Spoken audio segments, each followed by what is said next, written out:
Viewer discretion is advised for the following: death, blood and gore, human experimentation, self-harm and suicide, drug and alcohol addiction, child neglect and death, war, body modification, religious themes, forced labor, manipulation, implied abuse, and other dark themes. The energy output of our facility is ever increasing.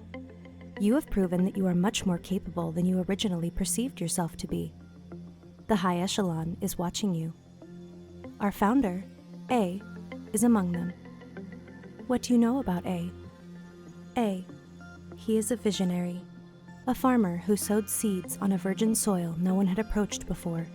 In time, he may express interest in meeting you in person. If that happens, you will be able to make your dreams come true. Myself? Well, of course I admire him. But to be fair, he is the one who created me. He is also an enigmatic person. I imagine there are few who can truly understand him. In fact, to truly understand anyone is difficult. Will the day come that I understand you completely? Let me ask you a question. What would you do if one of your subordinates, who is harvesting energy from an abnormality to meet the quota, shall face certain death doing so?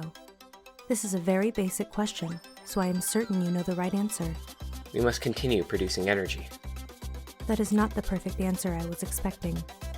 The truest answer would be to harvest enough energy before such a situation could arise. Lobotomy Corporation is an industry giant, and its mission to produce energy is our top priority. You do seem to listen to my words. I expect you to manage your subordinates with that attitude. I'll save the employee. It's so simple. I cannot believe I have to remind you. The manager's role is to oversee energy production, and that only. You are not here to take care of the employees. Not that I've known you for a long time, but I never took you for such a humanitarian. Lobotomy Corporation is an industry giant, and its mission to produce energy is our top priority.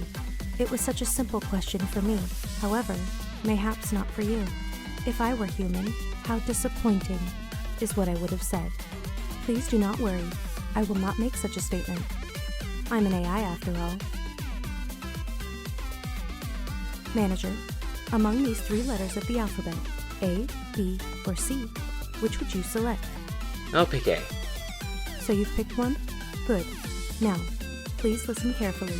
The letter A is a fascinating one. My name starts with it as well. Those who choose A are sensitive to the opinions of others about them, and are result-oriented people. As such, they are excellent listeners and are loved by many. People will flock to them. This is a new pastime among the employees. I find it rather uninteresting. There is no scientific basis behind the observations, but it is admittedly a little fun to waste time with these tests. You know, maybe I could imagine whether I would have been this or that kind of person if I were human.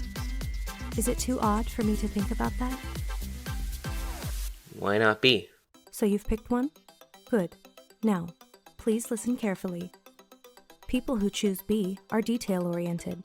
They are rational, realistic, and honest to their needs, even to the point where others may perceive them as snobs.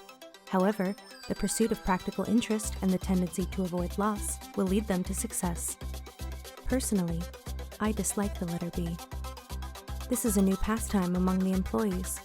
I find it rather uninteresting. C sounds nice. So you've picked one? Good.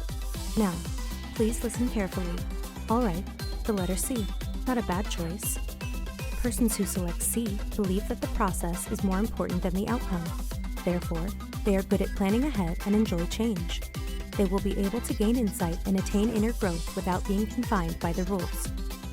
This is a new pastime among the employees. I find it rather uninteresting. You've exceeded my expectations, despite your first impression. Allow me to explain your next... Yesod, I just heard that your team had a ton of casualties. How many times has it been now? Shouldn't you be at your team's side? It looked super depressing over there. Accidents happen. I want them to understand that it's not a big fuss. Dwelling on it only encourages them to cry more, and it will eventually tire them out. But people have died. maybe you should say something, like at least some half-hearted commemorative speech to cheer the employees up. I mean, we should lead our departments and all. Perhaps your aim is different from mine, then. I see no point in being sentimental. Caring too much about the respect of employees or the little complaints they make will steer you away from what's truly important. Well, I'm just saying... I guess there's no right answer, is there? We're both busy, so...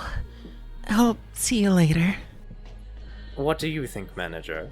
Should I go comfort them for the sake of the department's morale? Yes, you should. I'm honestly surprised to hear that from you. Do you think it's realistic for you to show up in every department every single time an accident occurs? You, the man who spends the whole day incessantly watching employees die through that shiny monitor of yours? I take it that you are only saying this because you're inexperienced, and are still clinging onto the vague sense of goodwill, Manager. Such shallow sympathy does no good in the corporation, so I urge you to be rid of it. No, it's not a necessity. A gesture of goodwill without sincerity is nothing more than an act of diplomacy, after all. We're not the ones whose lives are on the line. We don't live with the risk of every moment possibly being the last.